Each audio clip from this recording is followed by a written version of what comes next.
Hello everyone, how's it going? My name is Dan the Tutor. In this video, I'm going to be teaching you how to condense logarithms.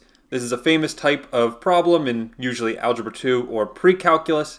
And before we talk about these problems, we first need to know the three properties of logarithms.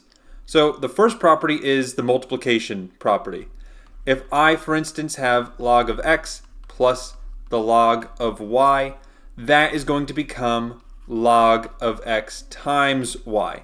So it looks like addition becomes multiplication. The second property is the division property. If I have log of x minus log of y, then that is going to be division, so log of x divided by y. And technically it's not just x and y that we're talking about here, it's any series or group of functions, and we're going to look at a bunch of examples today, so you'll see then what I'm talking about. And then the third and final property is the power property. If I, for instance, have 3 log of x, then this 3 can really go in the exponent, and this is equal to log of x cubed, just like that. Now let's look at some example problems. And for all of the problems we're going to look at today, I want to condense the logarithms as much as possible down to a single logarithm. So the first example I have is log base 5 of x plus 4 plus 2 log of 2x minus 1. Oh, and this is base 5 as well. So now how would I condense this? Well, first I like to take care of the coefficients first because they just go in the exponent. So this first term doesn't change at all. And the second term is now log base 5 of 2x minus 1 squared. Now because addition becomes multiplication, look at how I write this. Log base 5 of x plus 4 times 2x minus 1 quantity squared. Bam. There's my answer as one logarithm. And no, you don't need to FOIL this or multiply it. This is perfectly fine. Okay, so here's the next one. 4 natural log of x minus natural log of x plus 1 minus natural log of 3x squared plus 10. So why don't you give this one a try on your own, and if you get stuck, watch my video for the solution. So first, I'm going to take care of this 4. The 4 goes in the exponent, so this is natural log of x to the 4th now. The rest of it stays the same. And then this is the part that usually confuses my students. There's 2 minus signs, and then they don't know what to do.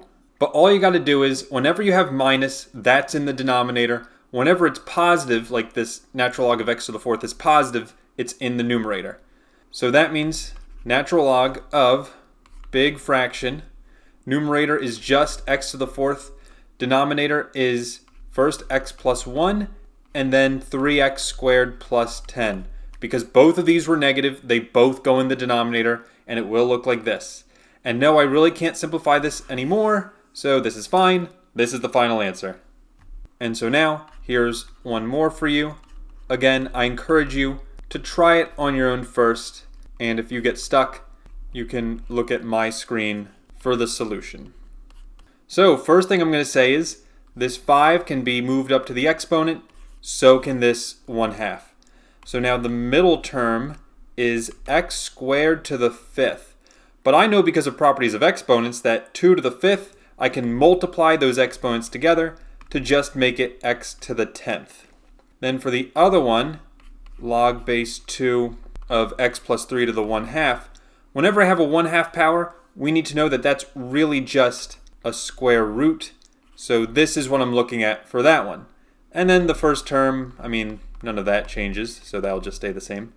And now what am I going to do next? I'm going to say the first term is positive, so it's in the numerator. The second term is negative, so it's in the denominator. And the third term is positive, so that goes in the numerator as well, leaving me with a final answer of log base 2 of big fraction bar. Numerator is 2x minus 1 times root x plus 3.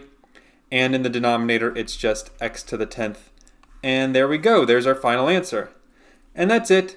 That's all the examples I have today. If you do have any questions, I encourage you to leave them in the comments, and I will get back to you. So thank you all for watching. Have a great rest of your day. And I'll see you in the next video. Take care, and bye-bye.